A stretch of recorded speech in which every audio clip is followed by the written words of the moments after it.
శ్రీవారి లడ్డూ వ్యవహారం మరింత ముదురుతోంది. ఇప్పటికే తెలుగు రాష్ట్రాలతో పాటు దేశవ్యాప్తంగా ప్రకంపనలు రేపిన ఇష్యూకు ఎండ్ కార్డు పడేలా కనిపించడం లేదు. ఎందుకంటే రోజు ఏదో ఒక గొడవ, ఏదో ఒక వ్యాఖ్య.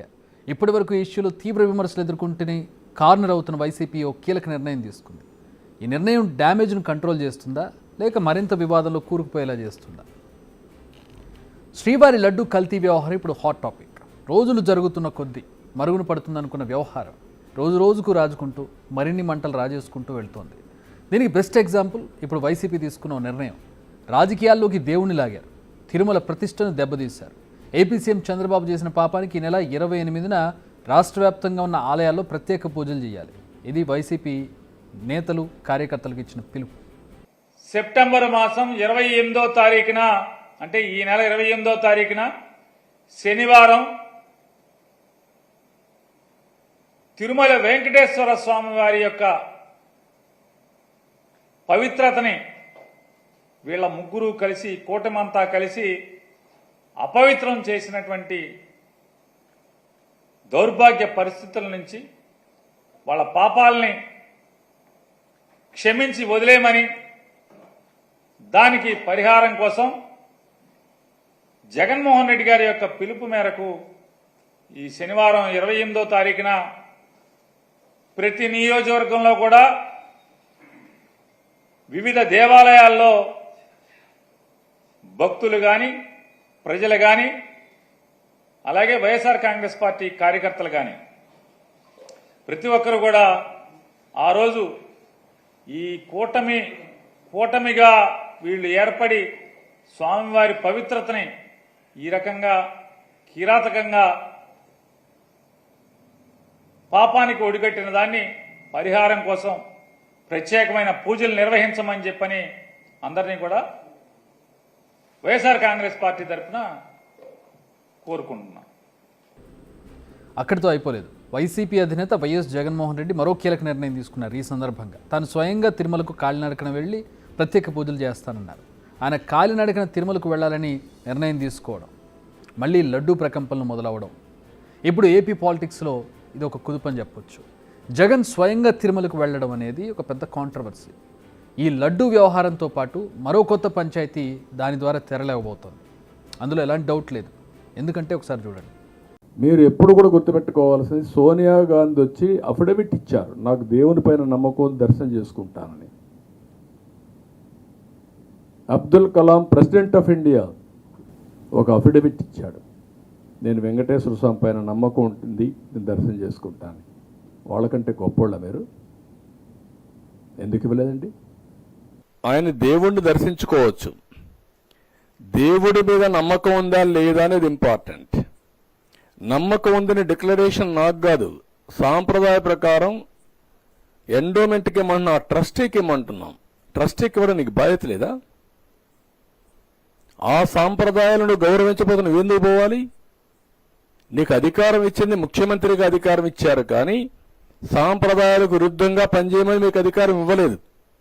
You must know that. అది అడిగితే బూతులు తిట్టారు. సో ఈసారి జగన్ తిరుమలకు వస్తే కొత్త వివాదం తెరపైకి రాబోతుంది. నిజానికి జగన్ కుటుంబం మొత్తం క్రిస్టియానిటీని ఫాలో అవుతారు. ఇందులో ఎవరి ఇష్టం వారిది, ఎవరి అభిమతం వారిది. అయితే తిరుమలలో ఒక రూల్ ఉంది, అన్య మతస్థులు ఎవరు వచ్చినా కానీ డిక్లరేషన్ ఇచ్చి తిరుమల దర్శనానికి వెళ్ళాలి. గతంలో రాష్ట్రపతిగా ఉన్న ఏపీజే అబ్దుల్ కలాం కావచ్చు, కాంగ్రెస్ చీఫ్గా ఉన్న సోనియా గాంధీ కావచ్చు, ఆ రూల్ను ఫాలో అయ్యారు.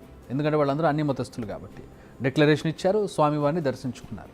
బట్ జగన్ ఎప్పుడు ఈ రూల్ను ఫాలో అవ్వలేదన్నది టీడీపీ మాట. మీరు ఈ రోజు కూడా ఒకటి చెప్పండి, మీరు ఏదో 28వ తారీఖున వెళ్తున్నారు అనేటువంటిది, మెట్ల మార్గాన్ని వెళ్తారు, రోడ్డు మీద వెళ్తారు, మీరు ఎట్లన్నా వెళ్ళండి. మెట్ల మీద వెళ్తే కిందనే సంతకం పెట్టండి, ఈ దేవుడి మీద నాకు నమ్మకం ఉంది, అందుకే నేను దేవుడి దర్శనానికి వెళ్తున్నాను అనేటువంటి నిబంధన ఏదైతే ఉందో దాన్ని మీరు సంతకం పెట్టి వెళ్ళండి. జగన్మోహన్ రెడ్డి గారు, అన్యమతస్థులు తిరుపతి వెంకటేశ్వర స్వామిని దర్శనం చేసుకోవాలి అనుకుంటే 17వ కంపార్ట్మెంట్లో ఒక రిజిస్టర్ ఉంటుంది, ఆ రిజిస్టర్లోకి వెళ్ళి సంతకం పెట్టండి. ఈ దేవుణ్ణి మీద నమ్మకం ఉంది, నేను ఈ దేవుణ్ణి దర్శించుకోదలుచుకున్నాను అనేటువంటిది సంతకం పెట్టి మీ చిత్తశుద్ధిని, కనీసం ఆ చట్టాన్నైనా అమలు చేయండి. మీరు ముఖ్యమంత్రిగా ఉన్నప్పుడు ఆ చట్టాన్ని తుంగలో దొక్కారు. స్వామివారికి పట్టు వస్త్రాలు ఇవ్వాలి అని అంటే సతీ సమేతంగా వెళ్ళాల్సిన మీరు ఒక్కరిగానే వెళ్ళారు. సంతకం పెట్టి వెళ్ళాల్సిన మీరు ముఖ్యమంత్రిగా మీరే ధిక్కరించారు. నిజానికి సీఎంగా ఉన్నప్పుడు జగన్ అనేకసార్లు శ్రీవారిని దర్శించుకున్నారు. అంతకుముందు ప్రతిపక్షంలో ఉన్నప్పుడు కూడా బ్రహ్మోత్సవాల్లో పాల్గొన్నారు. అయితే ఎప్పుడూ కూడా ఆయన ఒంటరిగానే ఆలయానికి వచ్చారు. ఆయన ఇంట్లోని వారంతా క్రిస్టియానిటీనే ఫాలో అయ్యారు. బట్ జగన్ మాత్రం అనేక హిందూ పూజల్లో పాల్గొన్నారు. అయితే ఆయన హిందువేనా లేక క్రిస్టియనా అనే క్వశ్చన్ ఎప్పుడూ రాలేదు. అప్పట్లో కూడా తాము ఈ ప్రశ్నకు లేవనెత్తాం కానీ అధికారాన్ని అడ్డం పెట్టుకుని తమ నోరును మూయించారంటున్నారు టీడీపీ నేతలు. కానీ ఇప్పుడు అధికారంలో ఉన్నది టీడీపీనే. సో ఇప్పుడు తిరుమలకు జగన్ వెళితే డిక్లరేషన్ ఇవ్వకుండా ఆయనకు దర్శనం కల్పిస్తారా లేదా అనేది చూడాలి. ఇప్పటికే బీజేపీ, జనసేన, టీడీపీ నేతలు డిక్లరేషన్ ఇచ్చి వెళ్లాల్సిందే.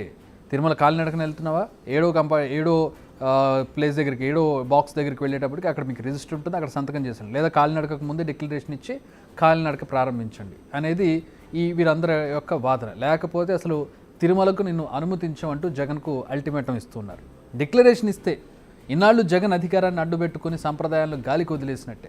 ఇవ్వకపోతే ఆయనకు దర్శనం కల్పించడంలో అవాంతరాలు తప్పేట్టు లేదు. సో ఇప్పుడు ఏం జరిగినా ఏపీలో అదొక కొత్త రాజకీయ దుమారమే, అందులో ఎలాంటి డౌటు లేదు. మళ్ళీ లడ్డూ కల్తీ విషయానికి వద్దాం. ఇప్పటికే ప్రాయశ్చిత్త దీక్షలు చేస్తూ ఉన్నారు AP deputy CM Pawan Kalyan. YCP పాలనలో జరిగిన అపచారానికి ప్రాయశ్చిత్తం కోసమే దీక్ష అనేది పవన్ మాట. ఇప్పుడు వైసీపీ కూడా ఇదే బాటలో నడుస్తూ ప్రభుత్వానికి కౌంటర్ వేసే పనిలో ఉన్నట్టు కనిపిస్తోంది.